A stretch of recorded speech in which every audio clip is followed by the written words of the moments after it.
आवे मरिया, आवे मरिया, आवे मरिया. कृपासनावरिया निर्मळंतकर्णिया मारिया जीवनाशा जितामचे तारण आहे. फातिमा कुमारी नमो, निर्दोषी देवाचे माते, या दीनी आम्हास मदत कर, तू माणसांची दृढाशा. आज अचानक अशा प्रकारचं गाणं आणि आवे मरिया का बरे म्हटलं गेलं असेल? कारण आज संत लुईस मॉन्टफॉर्ट यांची स्मृती साजरी होत आहे. आणि संत लुईस डी मॉन्टफॉर्ट यांनी एक सुंदर असं वाक्य म्हटलेलं आहे की जी व्यक्ती दररोज रोजरीची प्रार्थना करत असते ती व्यक्ती कधीच परमेश्वरापासून दूर जाऊ शकत नाही. हे विधान मी माझ्या रक्ताने लिहून द्यायला तयार आहे. एवढं रोजरीचं महत्त्व संत लुईस मॉन्टफॉर्ट यांनी आपल्याला पटवून सांगितलेलं आहे. लवकरच 1 मे ते 31 मे ह्या काळामध्ये डोंगर माऊली समोर रोजरीची प्रार्थना केली जाईल आणि त्याद्वारे रोजरी प्रार्थनेचं महत्त्व आपल्याला समजून दिलं जाईल. ऑक्टोबर महिन्यामध्ये फातिमा मातेची इमास गावोगावी घरोघरी फिरवली जात असते. मे आणि ऑक्टोबर ह्या दोन्ही महिन्यामध्ये पवित्र मरियेची विशेष आठवण आपण का करायची? कारण पवित्र मरियेने फातिमा ह्या ठिकाणी 1917 साली मे पासून ऑक्टोबरपर्यंत 6 महिने 13 तारखेला 3 मेंढपाळ मुलांना दर्शन दिला. प्रार्थना करा, पश्चाताप करा, त्याग करा, अशा प्रकारचं शिकवण तिने आपल्या ह्या 3 मुलांना दिली. रोजरी प्रार्थनेचं महत्त्व पुष्कळ लोकांना समजलेलं आहे.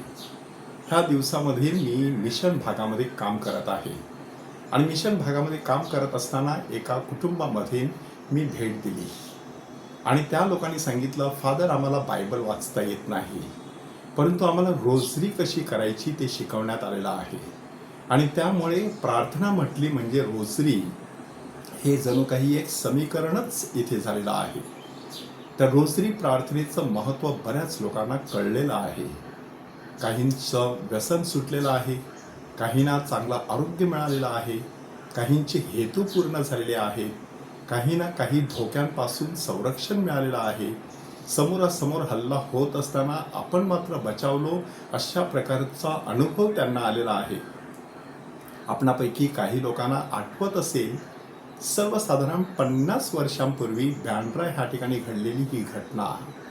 पती पत्नी दोघीच कुटुंबात म्हातारे झालेले आणि रोजरीची प्रार्थना केल्याशिवाय कधीच झोपत नसत.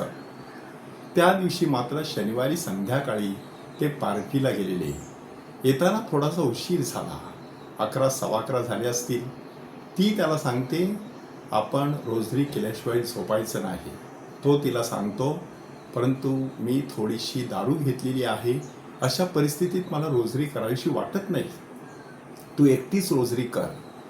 आणि तिने रोजरी करण्यासाठी रोजरी ज्या ठिकाणी टांगवलेली होती तिथे हात लावला, रोजरी खाली पडली. ती रोजरी उचलण्यासाठी ती खाली वाकली आणि तिच्या अंगाला दरदरून घाम फुटला. कारण जिथे रोजरी पडली होती त्याच पलंगाच्या खाली एक चोर लपलेला होता.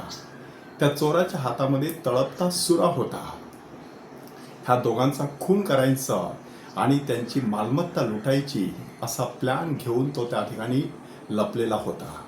त्याला पाहता बरोबरच तिने मोठ्याने आरोळी फोडली.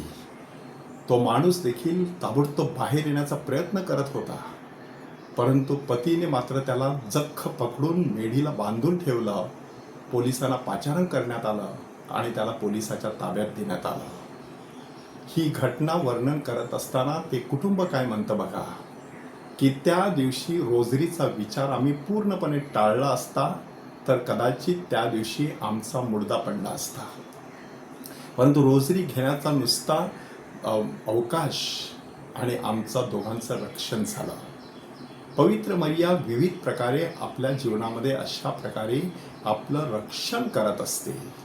म्हणून माणसाने रोजरीची प्रार्थना कधीच सोडू नये. आपल्या जीवनातील एकही दिवस असा जाऊ नये की ज्या दिवशी आपण रोजरी केलेली नाही. लवकरच मे महिना सुरू होईल. ह्या मे महिन्यातील प्रत्येक दिवशी रोजरीची प्रार्थना करण्याचा आजच निर्धार करूया. कारण संत लुईस मॉन्टफॉर्ट आपल्याला सांगत आहेत की जी व्यक्ती दररोज रोजरीची प्रार्थना करत असते ती व्यक्ती देवापासून कधीच दूर जाऊ शकत नाही. हे विधान मी माझ्या रक्ताने लिहून द्यायला तयार आहे. प्रभूचा गौरव असो आत्ता आणि सदा सर्वदा. आत्ता आणि सदा सर्वदा प्रभूचा गौरव असो. आवे मरिया, आवे मरिया, आवे मरिया.